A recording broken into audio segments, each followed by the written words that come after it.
Dando prosseguimento à leitura dos exercícios. Exercício número 5. Conforme a narrativa avança, a oferta financeira do pai para obter o passarinho vai aumentando. Essa atitude do homem possibilita concluir que...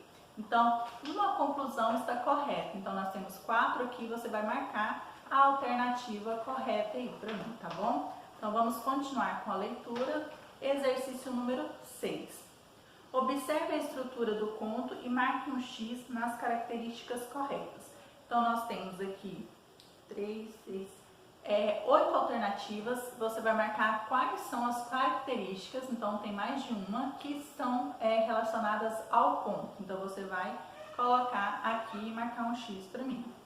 Exercício número 7. Qual é o tipo de narrador no conto lido? Então, você vai pôr aqui. Nós temos primeiro letra A e letra B. Então, qual tipo de narrador está no conto lido? Então, você vai marcar aí para mim. Exercício número 8. Você acha que o tipo de narrador escolhido foi melhor para o texto? Por quê? Então, você vai colocar se sim, você vai responder por quê. Se não, também você vai responder por quê. Exercício número 9. Qual fato gera o conflito do conto? Negócio de menino com menina. Então, nós temos 4 alternativas, apenas uma está marcando aqui o fato que gera o conflito. 10.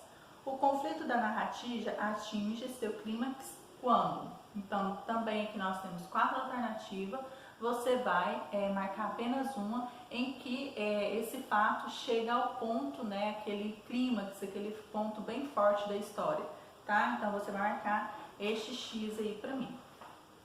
Exercício número 11.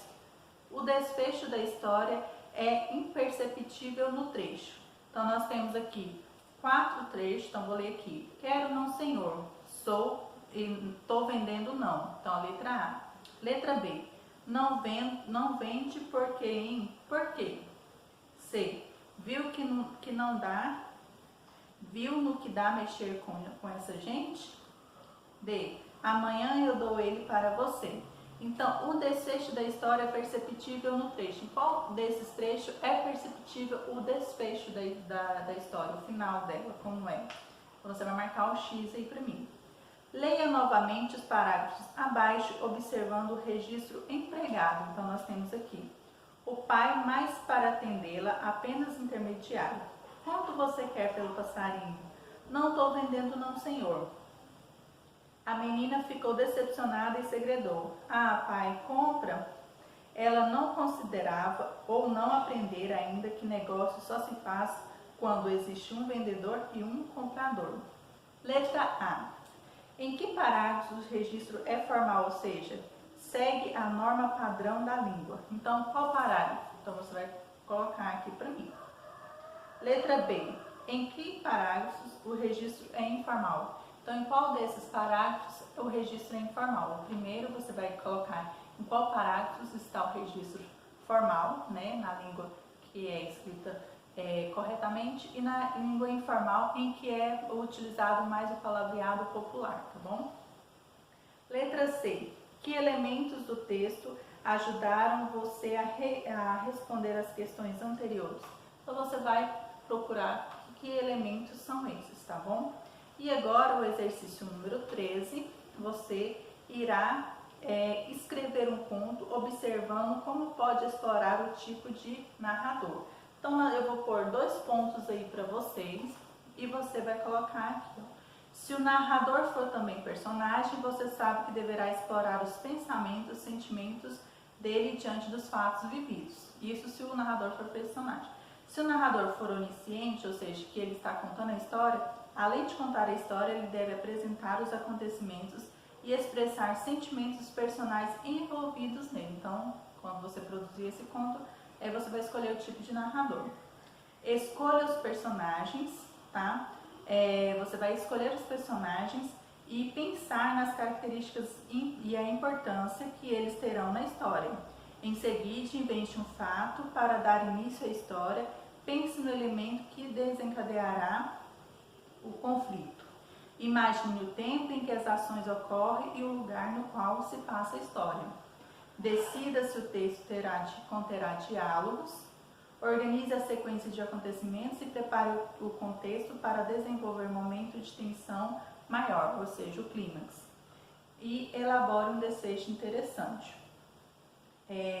Então, depois que você decidir isso tudo, você vai escrever a versão, né, desse conto. Então, o enredo da história pode ser envolvente, intrigante e despertar o interesse do leitor pela sequência de fatos engraçados ou pelo suspense, por exemplo. Então, dentro da sua história pode conter fatos engraçados ou pode ter um suspense, tá bom? É importante que ele surpreenda com os rumos da narrativa, então você tem que surpreender o leitor, tá bom? Os fatos narrados precisam estar encadeados por meio de relações de causa e consequência, já que um resulta um do outro. Também os marcadores de tempo e lugar são importantes elementos de coesão e coerência, pois ajudam o leitor a entender a sequência narrativa. Então, você não pode falar que começou de dia e já ir, né, falando da noite. Então, você vai dando uma sequência, né, já que se for terminar durante a noite, durante essa sequência a história termina no fim da noite, tá bom? Ou ocorre somente durante o dia e não se esqueça que essa história só está ocorrendo durante este momento, tá bom? Então, capriche e tenha um ótimo trabalho, tá bom? Qualquer dúvida, estarei à disposição na plataforma. E sobre o nosso conteúdo de redação, vamos encerrar a aula de redação, mas já vamos estar encerrando aqui, entrando de férias, né, com o nosso conteúdo de redação e retornaremos em agosto. Qualquer mudança, qualquer novidade, né, deixaremos uns recados na plataforma digital, tá bom? Beijos e até qualquer momento.